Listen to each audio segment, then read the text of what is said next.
All right, welcome everybody to another episode of the Inside in Tennis podcast. We're on the Believe Network. Mitch Michals here, part of the tennis calendar. It keeps ramping up. We're on the European clay. Road to Roland Garros is heating up as the men and women take the court in Madrid.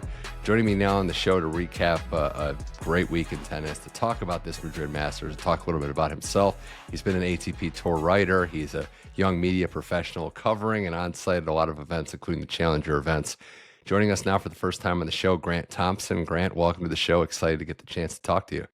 Yeah, thank you, Mitch, so much for having me. I really do appreciate it. I don't just say that. I don't get asked very often to be on podcasts or shows like this. So anytime I do, it always means a lot. So thank you for having me. Well, we appreciate you here. Love new voices especially. And yeah, just a little bit about your backstory. I know you're a text and we were talking before. To have this right, Tarleton State, so you attended school there. You're still young in the game, but what was it about the sport that captivated you at a young age and led you to this point? Yeah, exactly. I think one of the most interesting things just about my background is that my college degree is actually in agriculture business. You mentioned Tarleton State, that's where I went to school. Um, But yeah, from an agriculture background, or at least a college degree, now I'm writing for the ATP Tour and working in professional tennis and working also as a tennis coach. So really everything to do with my life, career-wise right now, is related to tennis and nothing in agriculture. So that's always kind of funny to share. Yeah. But no, I started playing tennis when I was 6 years old, and I didn't come from a tennis family, a tennis background. Just kind of tried out the sport and loved it from an early age. Had several coaches that had a great impact on me when I was young, and that's also part of my story is that those couple coaches, there's two different coaches, they both passed at young ages, one in 2011 and the other just last year. So yeah, just through great relationships on the court, great coaches that just kind of helped develop a passion for tennis in my life, and also Roger Federer. I mean, I remember Yeah. waking up like this time of year, Madrid, Rome, Monte Carlo, you name it. I remember as a kid waking up early, 4 a.m., 5 Mhm. a.m., 6 a.m., whatever time he was playing, I was up to watch. Yeah, it's easy, right, to think about influences. You're in that demographic, like a lot of people, too, myself included, in a lot of ways, where Federer was like the introduction to it. Yeah, I mean, did you have a favorite Federer match? Did you have one that stuck out with you? I'm trying to guess in my mind, but if there's one that you kind of rode and died with a little bit and stood out the most. Yeah, absolutely. I mentioned the clay court tournaments like Madrid, Rome, Monte Carlo, but actually my favorite Federer match, and honestly, I feel like it's a pretty common answer, is the 2017 Australian Open Mm. final against Nadal. Not just because of the great comeback and it being 5 sets, but I remember waking up at 2:30 a.m. to watch that to watch that match with my mom. She woke Mhm. up with me and we sat there in the living room in the wee hours of the morning and we watched the entire match. We Oh, didn't fall asleep once, we didn't doze off once. Well, maybe we did, but all I know is we were up for all 5 sets and it was yeah. an incredible match. So I always come back to that one. Yeah, it was that backhand up the line in the fifth set and that long rally. That was the first moment where it's like he might actually do this. Yeah, that's a great answer. I mean, the only thing I'd say, and I'm a little older than you, but since we're on the clay topic, the Roland Garros Championship in '09, because Hmm. that was one where you never knew if he could do it. I mean, Nadal winning it 14 times, but that was the opening, right? Like, it was the only opportunity without Nadal in the way that he had, and there's a lot in there. It ended up going his way in straights, but that's the one for me because it felt like it had to happen. It was his only chance, and it did. Yeah, exactly. Another great clay one would be 2011 against Djokovic, right? When he ended Mm-hmm. Novak's streak. That was incredible. I mean, we could talk Federer for all Exactly. day, so I should probably move it on before we get lost in Rogers' greatness. But when did you make that commitment? Now, I'm fascinated too because a lot of people, myself included, like a lot of us, don't have the traditional sports trajectory background. It's perfectly cool and awesome if you do, but when did you decide to make that transition to pursue a career in this, not going with what you studied, and what was that first step like into getting to this path? In 2022, I was actually working as a youth minister and then um, decided to change away from that, and I got into tennis coaching, just kind of based off my background and my passion for tennis. I was like, okay, like maybe I could make a career out of coaching. And I already mentioned that I had just great relationships with my Yeah. coaches growing up. So I kind of wanted to follow in their footsteps, if you will. So I started coaching tennis more seriously in 2022. I had done some before, but yeah, 2022, I was like, let's go for this. Let's see if I can make this a career. And then just a couple months into coaching is when I saw the ATP had a job listing for, a writer, an editor for the website. And I was like, oh, wow, how cool would this be? I always felt confident in my skills just as a writer and my tennis knowledge. Just from watching, the ATP tour ever since I, ever since I can remember, like since I was a little kid, waking up early Yeah. in the morning, as I already mentioned.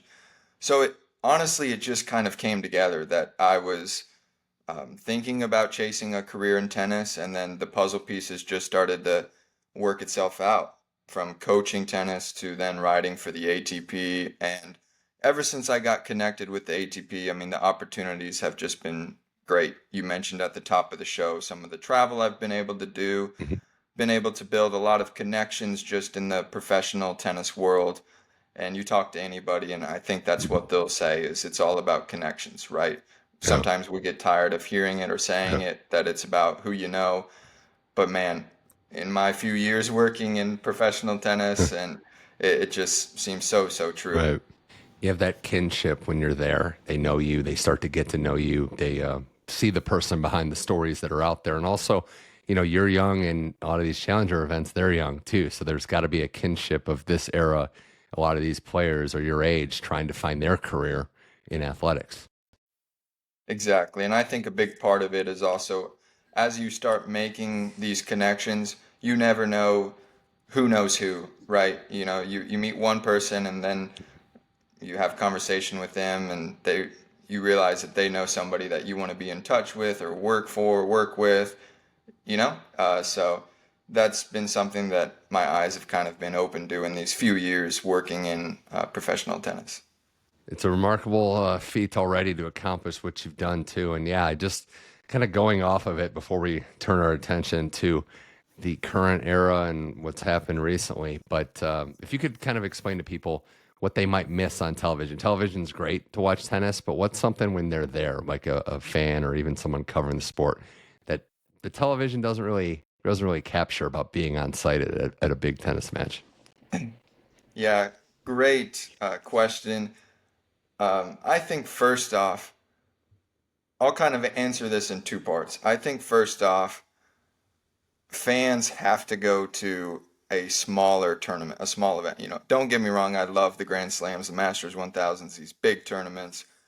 But when you can go to a smaller event, let's say a 250, and you can get up close to these players, I mean, it just brings a whole new level of perspective, a whole new level of wow when you see, guys just practicing 20 feet in front of you or whatever it is. You just get so, so close to these players. So, one, I would just encourage fans to maybe find a smaller tournament near them to attend and get real close to the players. But to kind of answer your question better, as something that maybe we don't realize on TV or something, it's not necessarily a groundbreaking answer, but I think you just get exposed to how dedicated these guys really are and how much time they put in, not just on court, but you see them in the gym in the morning and, um, just conversations with their coach and with their team, how many hours a day they're on site, even a day that they don't play. They're there 8, 9 o'clock in the morning, something like that. Obviously depends on the player. But I think that's one thing that, on TV, maybe you assume that, yes, they are putting in a lot of hours because they are a professional, right? But when you Mhm. show up to these tournaments Yep. and you see the hours that they're actually on site working on their craft, perfecting their game, you just kind of really appreciate who they are and the work they put in, that they treat this not just as an awesome sport, but truly their job and their profession. And that's just something I've grown to really appreciate and respect for all the guys and the girls. Well, it's a good motto to have. Happy again to have you on the show, and being so versed in pro tennis. You're the perfect person to talk to for the ramping up of clay season on the road to Roland Garros. We had some results last weekend, some interesting ones, maybe shocking. I think it has been kind of a shocking clay season. Starting with the men in Barcelona, there's two 500 level tournaments across Europe, but in Barcelona, a bit of a stunner in the final with Holger Rune defeating Carlos Alcaraz. Alcaraz was a little hampered at the end of that match, but for Holger Rune, Grant, someone that's had inconsistent results, this is his biggest win, objectively biggest run since that Paris 1000 Masters that put him on the map. But Holger beats Carlos. He goes through some good players. This is the guy, right? This is the hype. This is the player that we were expecting to see. And when he puts it together, he can be pretty special. Exactly right. And Barcelona was what, his first title in 2 years? Is that right? I don't have my notes in front of me, but I think that's right. Mhm. So yeah, a title drought of 2 years, the inconsistency that you mentioned, earlier this year, he had a tough Davis Cup loss to Medjedovic. Denmark ended up coming back to win that tie, and then the inconsistency just kind of continued for Holger. Some of it was illness and injury related, of course. I think he was in Buenos Aires and Acapulco dealing with something there. But now the last month, last 6 weeks for Holger, the Indian Wells final, getting some good wins there. Disappointing final, absolutely there. But now in Barcelona, things just come together, it seems. That quarterfinal win against Casper and just building on the momentum. Semi-final win against Hashanov, didn't face a break point in that match. And then the match against Alcaraz. I think Holger, just how aggressive he was in moving forward, but also how consistent he was from the baseline was just the perfect combination. He talked after the match of how he watched or studied Novak's Paris Olympics win against Carlos as to kind of get a better game plan against Carlos. And I think he executed it almost to perfection. Like I already said, the consistency from the baseline mixed with the net points won. I think it was like 12 of 16 or something.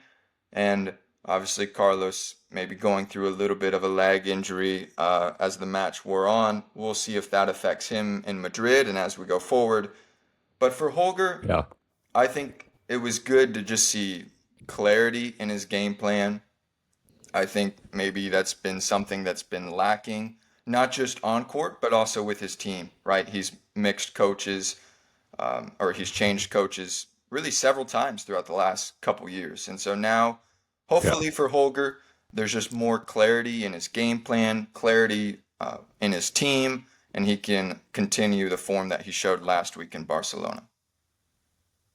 I hope so, because I think he's an added bonus to be in the mix here. I think studying the Djokovic method at the Olympics of being aggressive, playing Carlos that way, and just going for it. I think you don't want to be timid in these moments. And I think he proved that, the consistency is always going to be a thing until he performs well at a major, but having him in the mix is good. Carlos, we'll see with Madrid where he's at. And I also think, it's like, Grant, when you succeed at the level that he has, it's hard to win week in and week out. And more than anything, it's hard to keep your energy level up. I think that's the question you have with Carlos, because obviously the skill set is unmatched, otherworldly. But there have been questions. There's been creeps of doubt of how focused does he get up for the smaller tournaments, or is he saving himself for the bigger ones like these all-time greats that he's been compared to? So that's my only thing with Carlos, the health. And then where is he when it's not a major? What's the level of interest and what does he bring each time? Yeah, for sure. We'll see. I think, man, when he does bring his A game, though, it's almost unbeatable and it's super, super exciting. Um, Obviously, that Monte Carlo title at the beginning of this clay court swing, I think, was just so key for him. And then he built on that, won 9 straight matches. We'll see if he's healthy to play Madrid, obviously, that would be uh, just so awesome for him to play in front of his home crowd again. So I hope that Carlos can play Madrid, and this injury is just kind of nagging. It's nothing major. We'll see. I think he has a press conference tomorrow, so probably by the time people listen to this, they'll know. But yeah, as far as his motivation level goes, um, I don't know. I think the verdict maybe could still be out on that. You know, he's 21 years old. He's won already 4 slams, and I don't know off the top of my head how many Masters 1000s, but yeah, like I said, one thing's for sure, when he does bring that A game and he's motivated, it sure is exciting to watch. It is. It's been very, very fun. Obviously, that was the big result this weekend in Barcelona. In Munich, you had Alexander Zverev on his 28th birthday on German soil defeat the American Ben Shelton. Zverev for the first time again. These are two players. There's some symmetry there. Two players that kind of needed the result, that wanted to bounce back. And for Zverev, he did kind of look like himself. He found that comfort level. He did a great job keeping Ben Shelton, who had a great run, but keeping Shelton on his heels. Grant, confidence is just a funny thing, right? In tennis, where it can snowball, and Zverev was not confident going into this tournament. He got the result he needed, and he's heading into, as we know, two of his favorite stops on tour, Madrid and Rome, leading into Roland Garros. So this could be the springboard. We'll see. Yeah, I think a key win for Zverev was that quarterfinal win against Greek Sport. You know, Greek Sport is a guy that he has had some tough battles with, including just earlier this year in Indian Wells. You remember the match where Greek Sport struggled to put the match away, and then when he did finally knock off Zverev after, gosh, it had to have been 3 hours, he just looked so incredibly relieved. So now fast forward to Munich, and yeah, I think when Zverev got that quarterfinal win, it just felt like, okay, some of that confidence is coming back to him, especially, big win like that.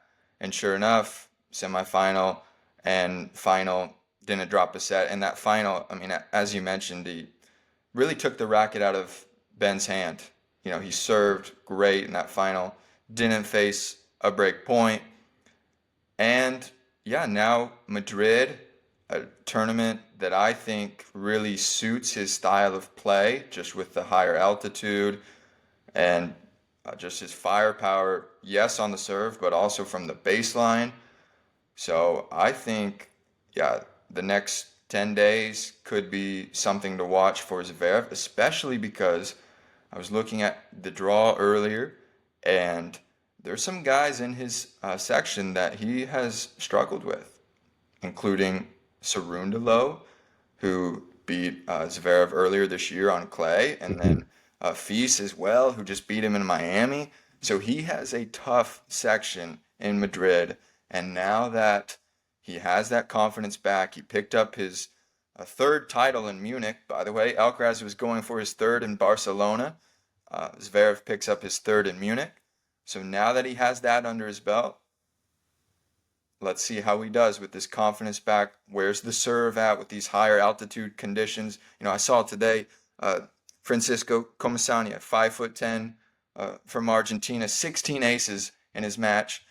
Whether that's all related to the altitude, yeah, probably not, but it sure does seem to help off the serve. And so let's see for Zverev. I think Shelton's going to have a nice run too. Still see Madrid with the altitude, but it was nice to see him adjust to clay. Still very young in his pro journey. So for these Americans, you want to get motivated about something. Shelton's someone that I'm there to watch. But yeah, I'm agreeing with you too. Zverev having the result there. And yeah, it was a fascinating run here at Munich. I think that what we're starting to see, and really across the board, Grant, but most people, and you could speak to this, these clay tournaments are very unique. Not all clay courts play the same, and every one of these run-ups is just a little bit different with the courts itself, the altitude, the weather. So I think that might be one of the reasons for, some of the different results we've had. The other is that there is just a depth of talent and less concentrated talent at the top than we've seen in the past. Yeah, and I think another thing that plays into it is just the back-to-back-to-back tournaments, right? I mean, we see once Monte Carlo comes around, it's just nonstop to Roland Garros, and it's amazing. It's beautiful. I love it as a fan. I mean, I already told you at the top of the show just how much I enjoyed this part of the calendar as a kid, and in a lot of ways, I'm the same way to this day. To go what feels like 8 weeks of just nonstop, uh, big time clay court tournaments. I mean, we go from Monte Carlo, and then the next weekend we've got Alcaraz and Holger in a 500 final, Zverev and Shelton. Two guys at the top 15 in another ATP 500 final. Now we're starting another Masters 1000 event. So yeah, I think another thing that plays into it is just the clay court calendar and how nonstop it is, um, which always provides entertainment and who's healthy this time of year. Now that we're 4 months into the season, we've got some guys injured.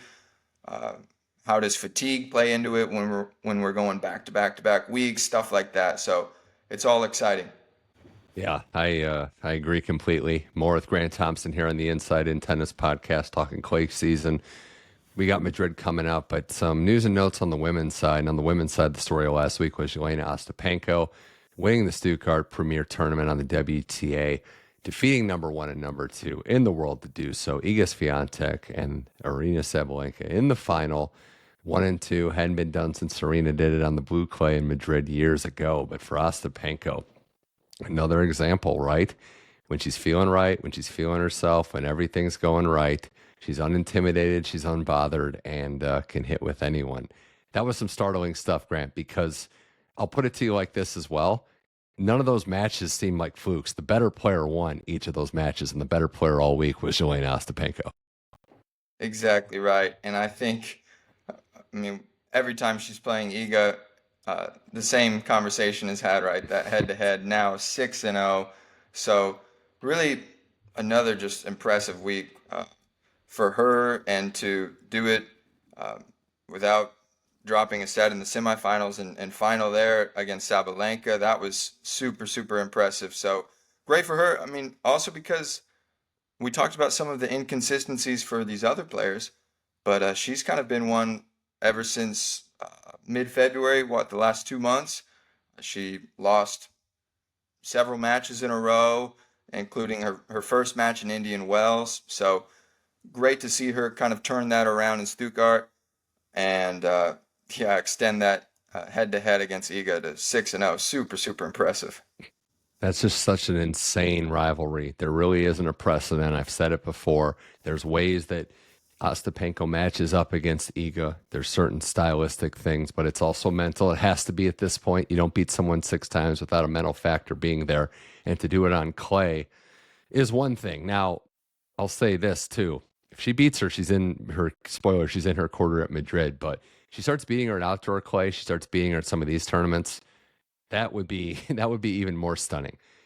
That said, though, Ostapenko going through Sabalenka. Sabalenka, who, again, great run-up, I think was hurt, Grant, by not playing until Saturday. Really wasn't able to even get matches in until Saturday, but another example of not being able to get that Porsche at the end and getting to the final at Stuttgart, but still early on her ultimate goal, which is a Roland Garros title.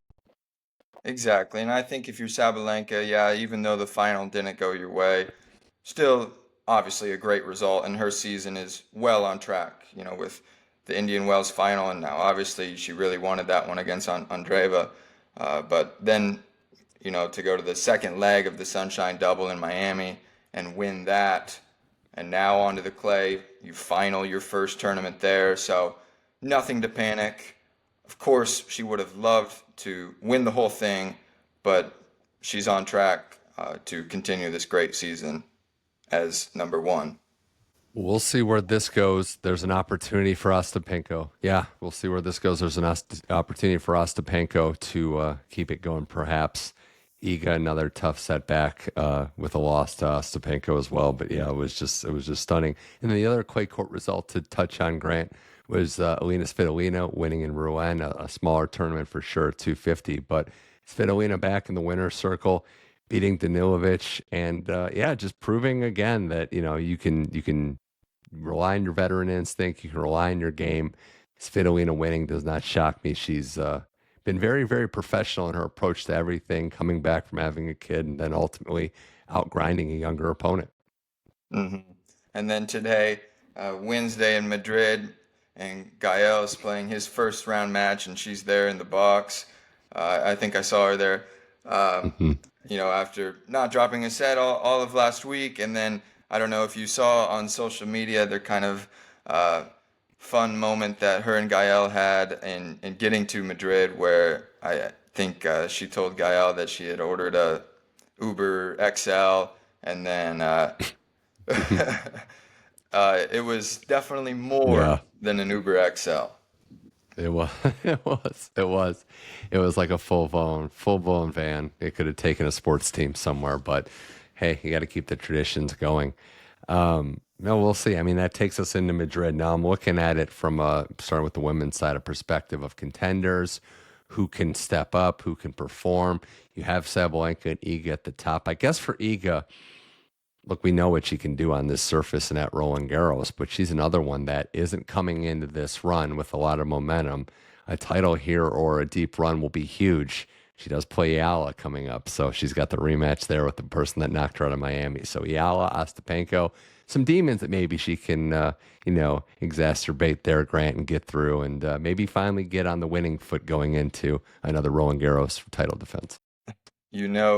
Fans are wanting that match. The tournament's probably even wanting that match just for the potential drama that it provides. But yeah, as far as the women's side goes, gosh, I would have to favor Sabalenka. Just, like I said, just the run of form that she's in, the confidence that she brings, with Iga's potential draw down the road. Obviously, who knows what could happen. But I think on the women's side, I would favor Sabalenka, which, nothing groundbreaking there, right? As the top seed.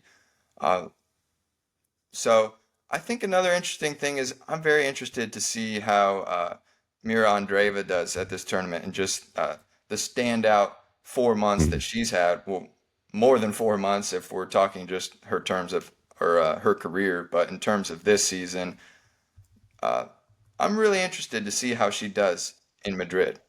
Yeah. This is an opportunity again for a lot of players, but Andreeva has two of the three Masters titles this year. So, if any, or two of three, two of, I should say, the titles that we've had have been by Andreeva, the most that we've seen. So it's been great for her. She did well. This was her coming out party in a lot of ways last year, going through some top players, beating Jasmine Paolini. That's right. So Clay's where she can, yeah, Clay's where she can play very well. So she just keeps getting better. That's the other thing. Like granted, it's almost like not fair to look at last year because she's a completely different, better player than last year.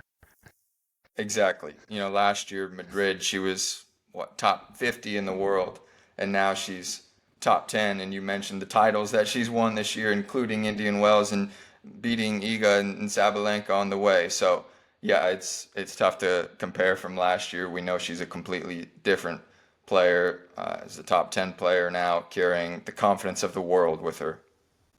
Any other players on the women's side we should look out for? I threw out there too. I mean, Coco Golf's in that section with Andreeva, trying to find her form. Don't know if you have any thoughts on her again. And I mentioned her too. Jasmine Paolini has been playing better. Sabalenka, that was a tough one, but losing to Sabalenka, no shame there. You have another one in American, Jessie Pegula, who's got a couple titles this year. So is there any players outside of the top contenders that you can see thriving here in Madrid? Yeah, yeah, great question. Boy, it's tough to say. I haven't had a chance to really study the draw, so it's hard for me to pick one just out of the air. Besides the ones that you've picked, all great options. I think let's see what Coco does, because last year, I think just in the clay season as a whole, because last year you remember she made the Rome semifinals and Roland Garros semifinals, and I believe she lost to Iga both times. So, Hmm. let's see how her clay Yeah. season goes, and can she avoid Iga in some of these draws? And of course, even if she does, there's always tough opponents. Mhm. So I'm interested to see how her clay court swing goes, especially this year we've seen. I think we Yeah. can see better, Coco. I'll say that, right? Yeah, totally fair. The forehand's broken down. I think that's also totally fair. But I'll play devil's advocate on the other side. Still losing to some pretty good players. Paulini, good player. Yes. Like you're still losing to the. You're not losing to players that are bottom of the barrel on the seeds and getting into the draw. So definitely room to grow. We know she can. I'll give you a name though. Outside, we'll see. 'Cause she has a big match coming up. She won today, but I'm curious to see Bianca Andreescu against Rybakina. Andreescu looked very good against McCartney Kessler. Her first match back was last week in Rouen against Lamens, who that was a long match. But as I said, she didn't break down physically. Andreescu could be a live underdog. It's a brutal section, but on the clay, if Bianca's healthy, could be one to watch. Good one. Good one. Yeah. So I got a few there, but we'll focus our attention to the men. Last year's men's final. That's why I say it's the land of opportunity here. You had Rublev beating Felix Auger-Aliassime. So maybe this is the tournament. Altitude plays completely different. Maybe, Grant, this is the one where upsets and the men's side could come through. Alcaraz is the overwhelming favorite, but we'll see what happens with the press conference and if he does play, how he looks early. The question's going to be Novak Djokovic in a lot of ways too. What to expect from this guy, this tournament or beyond? Like where does he fit on the pecking order of major contenders? And Grant, we still just don't really know what to expect. Yeah, you mentioned last year's Madrid. Off the top of my head, the semifinalists, Rublev and Felix and Lehechka and Fritz, I think were the four. So that was one of the more surprising Masters 1000s of last year, especially with just the withdrawals late in the tournament and some of the injuries that some of the guys had. So, yeah, obviously with Alcaraz, I mean, as you mentioned, so much of it depends on what we find out tomorrow, if he can even play the tournament. Very concerning that from what people are saying on Twitter, which, I mean, you never know if that's a reliable source, but from what people are saying, it doesn't sound like he's practiced hardly at all there. Some people saying not once. So that, leads me to believe that he's not going to be 100% for this tournament, which would be a huge bummer in the capital city of Spain. But if he does play, yes, I think just with his form, the confidence that he has now on the clay, playing in front of his home fans, for sure he's one to watch. But then, yeah, some of the other stories, you mentioned Djokovic and just his chase for that 100th title. He's had opportunities for it already this year. In Miami, he was one win away from it. So I think that is a huge story on the men's side. Just going into Madrid is Novak's chase for that 100th title, becoming the third player on the men's side to achieve that. And top seed Zverev, now fresh off the Munich title. The last time, by the way, the last go as the top seed because he got Sinner coming back. So. Yes. Yeah. Yes. And now he's reclaimed world number 2 from Alcaraz, so they kind of have that battle going on. So, yeah, with Djokovic chasing that 100th title and Alcaraz playing in front of the home fans and going for his third Madrid title, first since I think it'd be 2022, and then top seed Zverev, kind of leading the field. Zverev has a lot of pressure on him to keep that number 2 with winning Rome last year. So it's still, even if Alcaraz doesn't play, we're going to see what happens. But it's a great point. I think this could be, if there's no Alcaraz, Zverev is feeling the hangover of a long run. Same with maybe Holger. Like, who are the players that could play well here? If Djokovic doesn't have his A game either, given what we saw in Monte Carlo, I'm looking at some other players, Grant. One is, you can't count out Alex de Minaur. He just seems like he's become that guy that's always in the mix, like just going far. Arthur Fils has made the quarterfinal at, I think, every Masters event on the men's side this year. So he's someone that's elevated and taken the step up. And I want to know what level we'll get from Tsitsipas, right? Because at Monte Carlo, he looked good. Musetti got him there. Barcelona was a little uneven. He's not some big wins here. He beat Rafa here a couple years ago. So I think Tsitsipas is always like an outlier, and I wonder, can he, like a lot of these players that maybe are a little older and compared to the young guns, can he take that step up, take advantage in this? So those are some that come to mind, but yeah, I think we could definitely see a surprise semifinalist or finalist yet again. Yeah, all those guys that you named, I totally agree with you. A guy like De Minaur, who I think is just um, incredible, and I don't know how to say it, but I think he's just really on his way up. And I don't want to say he's just scratching the surface, because that's not what I'm trying to say. But I think you can kind of get what I'm trying to say, is that he Yeah. is going to become one of these routine um, quarterfinalists, semifinalists, no matter the surface. In Monte Carlo, Yeah. he advanced to, I forget which match it was, but after he won, I don't know, maybe it was quarterfinals or something. I forget, but he gave an interview on court that really stood out to me, just about playing on clay and the things that he's learned, and that it's not just all about power tennis and winners and hitting your forehand as hard as you can. But he now understands you've got to build the point and work the angles, and just how descriptive he was with Hmm. his answer really told me that, like, he does understand what he Hmm. needs to do. You know, Anybody can go out and say that they're learning how to play differently on clay, but just how descriptive he was in his answer, that I have to work the angles more, I have to build the point more, Right. uh, really kind of keyed me in on, oh, he does understand what it takes Yeah. to play on this surface. And I think, yeah, nowadays on any surface, I think we're going to see a heck of a season from him. One guy in the Madrid draw that I'll just kind of mention, that I think could be a Yeah. surprise, is Berrettini. Oh yeah. Because now let me preface this with, he missed Munich. He pulled out of Munich. To be honest, I'm not sure why, if that was injury related or what. I assume it probably was. I should have looked before I came on here.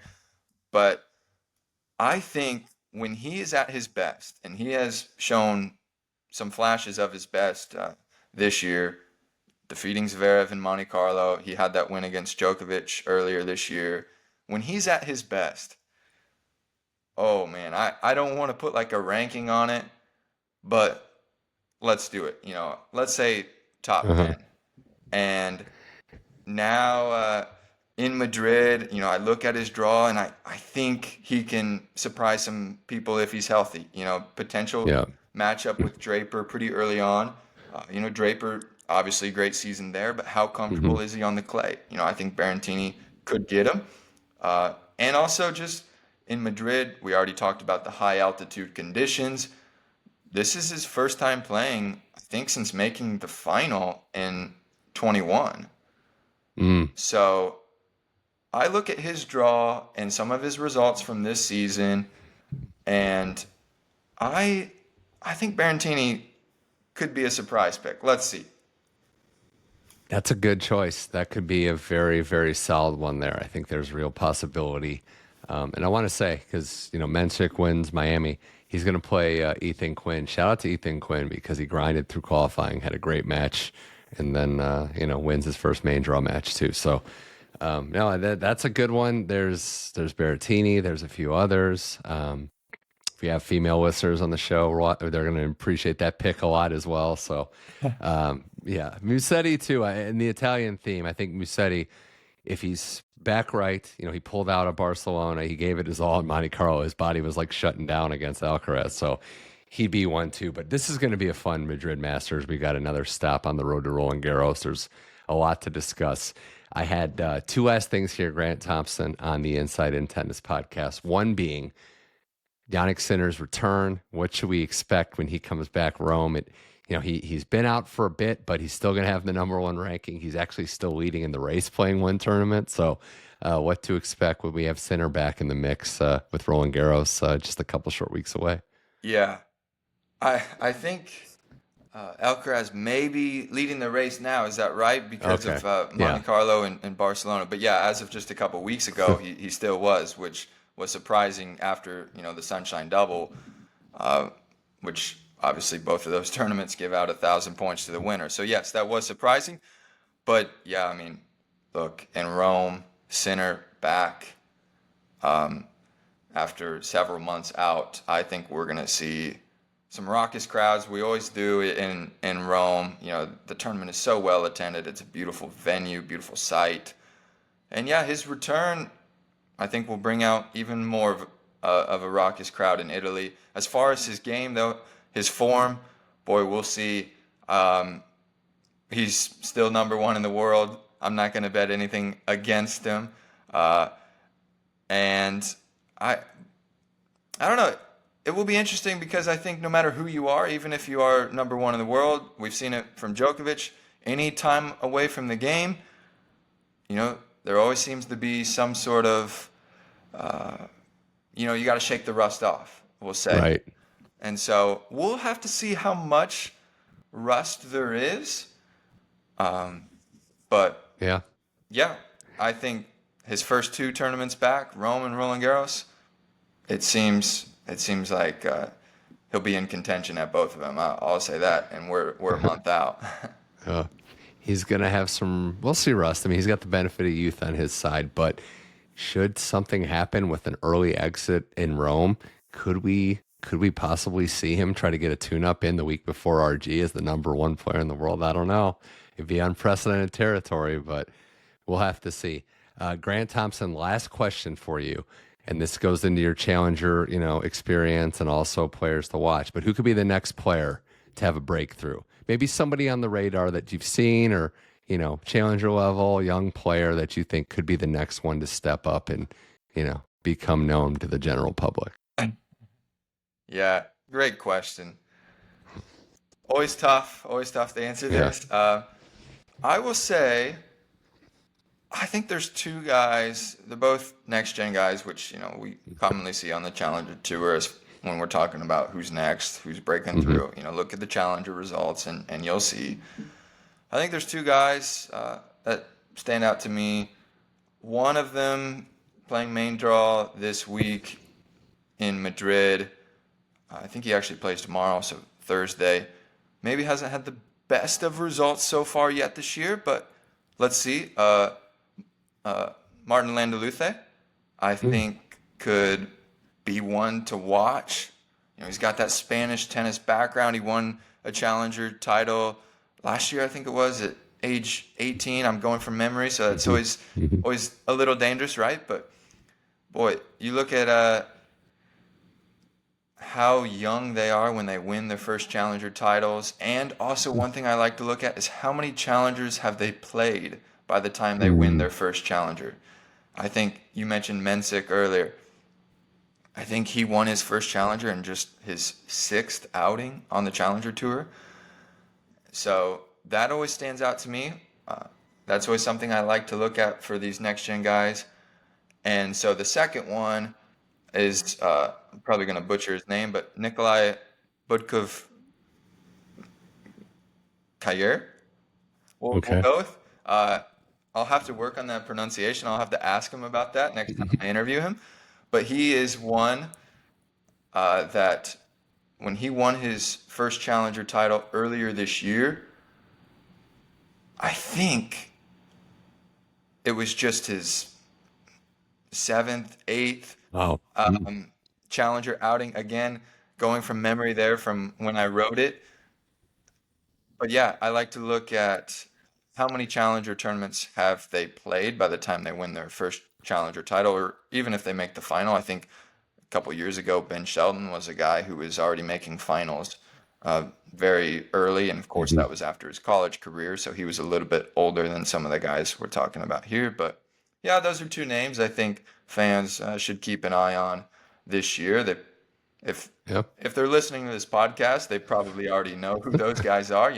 I'm not pulling deep in the weeds for those guys. They've kind of already had some early shining moments. So let's keep an eye on those guys this year, I'll say. Certainly will. Wayne Luthe, just want to say, if you're a fan of his, yeah, keep listening to the show. All right, Grant Thompson, this was a blast. Thanks so much for coming on the show. Had a fun chat. Good getting to know you. Love your insight. Hope to do this again down the road, but really appreciate you. And everyone out there, check out Grant Thompson, ATP Tour writer. See him at an event, see him at a Challenger or 250 or some of the bigger events as well for some great coverage. But Grant, thanks for coming on the show.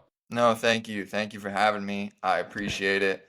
And yeah, really looking forward to the clay court swing. Obviously now we're already in the heart of it, but now Madrid, one of my favorite tournaments as a kid.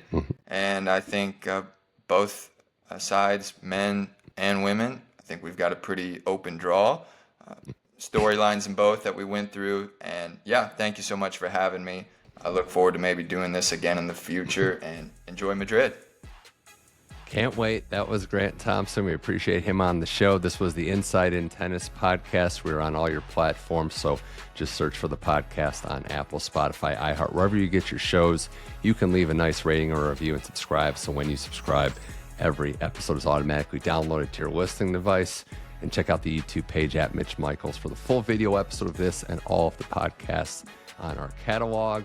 We'll be back in a little bit. We've got more tennis to talk, but an update from Madrid next week, some player interviews, some interviews with legends and people around the game as well. So for Grant Thompson, I'm Mitch Michals. This was the Inside in Tennis podcast. Thank you for listening, and I'll talk to you soon.